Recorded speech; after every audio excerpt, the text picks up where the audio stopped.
Happy New Year to.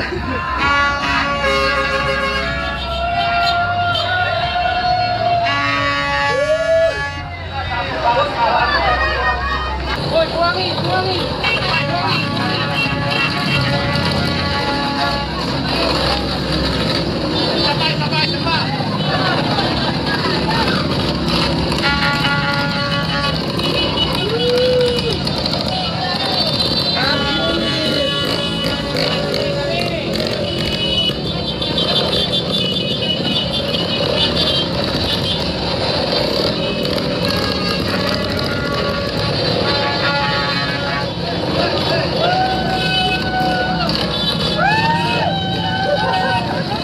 So, welcome to my dino room. And maulan po ngayon dito sa Bicol. And nandito tayo ngayon sa aking munting dino room. And inaayos natin ngayon itong Sniper na 150 na version 1. Isa sa mga 2017, 2018 models po. Okay? Ayan mga kaibigan.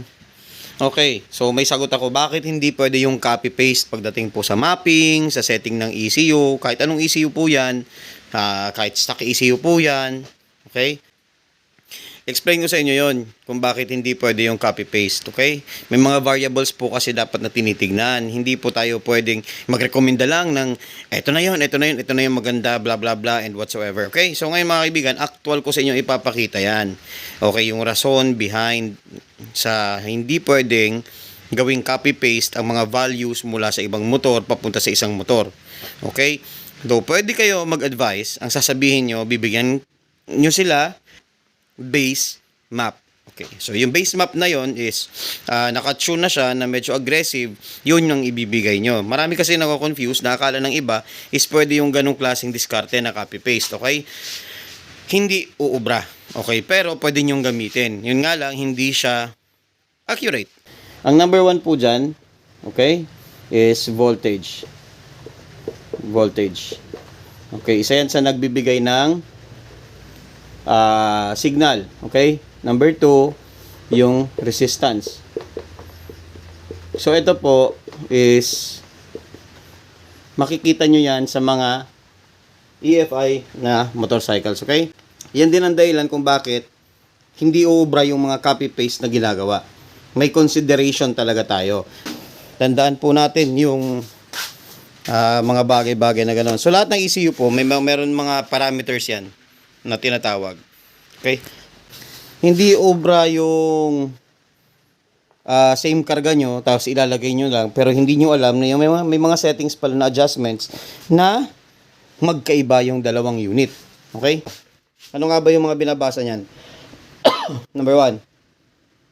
Meron TPS yung unit, merong map.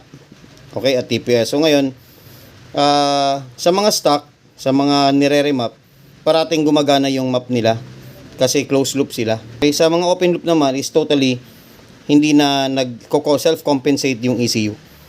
Ngayon, ito is open loop yung ECU na gamit. Kaya meron tayong ganitong nakikitang interface dito. Lahat pwede mong ma-adjust. Yan, crank offset, yung degree, yung crank missing, tapos kay missing. Lahat ma-adjust. Now, ito yon mga kaibigan. Isa sa mga rason kung bakit hindi talaga uubra yung sinasabi nila is ito, voltage and resistance. Dito pa lang, ito yung pinaka-importante kasi dito yung response ng injector nyo, ng ignition nyo. Dito nagbabase. Okay? Yung ignition, dyan kukuha yung signal na yan sa throttle. Tapos sa map, para gumana ng maayos yung distribution ng kuryente at ng fuel. Okay? So, ayan. Ang standard, sa TPS muna tayo, 0.63. Itong pula na to, ito yung nasa TPS ng motor na value. Tingnan nyo, gagalawin ko. Ayan o. Tingnan nyo to. Ayan o. Gumagalaw. So, yan yung una, mga kaibigan. Ngayon, ang ECU na to is naka-set siya 0.93 volts. Okay?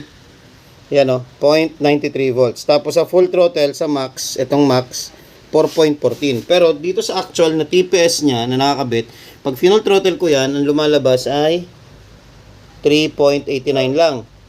Okay, so hindi siya 4.14 gaya ng indicated dito sa nakaset sa ECU. Okay?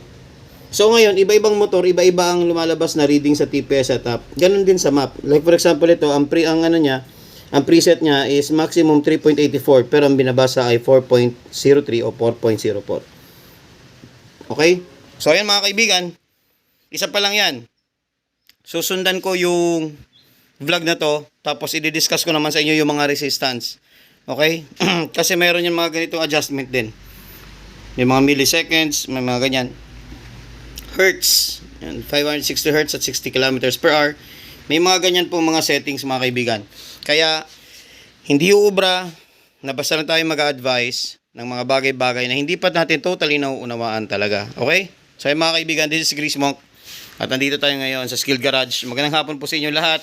Sana na-enjoy nyo ng konti yung aking tip at makatulong sa inyong mga negosyo, okay? So, God bless po mga kaibigan. Peace.